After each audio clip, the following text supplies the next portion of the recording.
I guess we can't be all too surprised that John Wick has now become a trilogy. I mean, forget about something like Taken. What a crazy idea for someone to pitch, and this turns into such a big movie franchise. Spoilers for those of you who haven't seen John Wick 1 and 2. Guys, I have a great idea for a movie. Ex-assassin, his dog is killed, his car is stolen, he gets revenge. What do you think? Love it. Genius. It's one of those good old action, punches, gunfire kind of films. But it is so much more impressive than that though. And when I saw the first film, I enjoyed it so much, like many people did. But I was worried it was going to be like Taken. I was worried it was going to lose steam and momentum and that the sequel wouldn't be entertaining, let alone the third film. But it's here. It is a franchise. But unlike so many other films, I feel like it's actually gotten better with each new chapter. And now we're finding ourselves at number 3 for Mr. Wick. Stay tuned for the deal with the real for John Wick Chapter 3 Parabellum.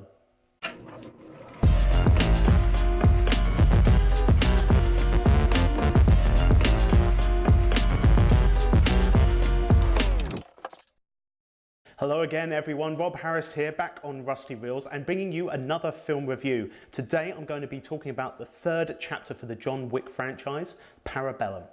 To give you a basic breakdown, this film is picking right up from John Wick 2. So at the end of that film, John Wick had been excommunicated from his league, society, whatever you want to call it, of assassins, and he is now on the run. Spoiler alert, he killed a guy on consecrated ground at the end of the last film. So this is the Continental Hotel in New York City, and the rule is that you do not conduct business, aka kill people, while you're on the premises. John Wick just decided to ignore that rule and shot a guy in the head. This being a massive no-no in the assassin community, John Wick is now excommunicated, but fortunately John has been given an hour's head start to get his affairs in order before the excommunication is made official and then a bounty is placed on his life. So the film is picking up right at the time the hour is starting, and it's ticking down very, very quick. Because once the next o'clock hits, John Wick is going to have every assassin around looking to claim that big fat check. I'm actually only just realizing that the whole franchise covers about 2 weeks in the kind of world of John Wick. He's having a really, really bad fortnight, isn't he? I mean, his dog is killed, his car is stolen, he's back in the game, he's kicked out of the game, he's on the run. And he's just leaving a trail of dead people in his wake of badassery. Like the previous 2 films, the action in this film is just insane. You think by now we'd be kind of bored of it, or the makers of the film would just be running out of steam of what to supply you with, but they just keep bringing it. I don't know what it is, but the filmmakers are bringing it in spades. And it sets the precedent in the first 10 minutes with the first fight scene. Not only is the action in this film just gaze glue, the choreography just continues to impress. It is just also so brutal, which is such a good testament to the choreography and the people behind the camera who are putting these sequences together. What's also good about this film and the preceding films is John Wick is taking a beating. He's not absolutely for lack of a better example, Neo, and he's just boom, boom, boom, boom, one-armed, can't touch me, can't do anything, dead, dead. He's getting stabbed, he's getting shot, bulletproof suit though, and he's getting punched and he's getting scrapes and cuts and he's limping and he's hurt and he's bleeding. So the man just keeps going, he's just trying to survive, which you can really feel in this film especially because remember, he's banged up from the last 2 films as well.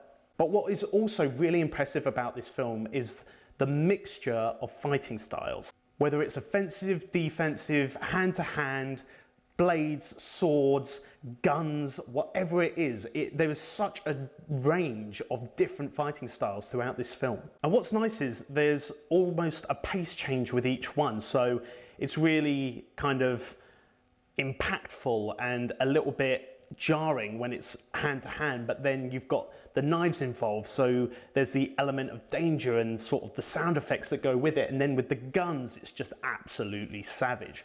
And then it switches to rifles and shotguns and it's extremely loud. But also they've got dogs in this one as well, so the dogs get involved with the fighting.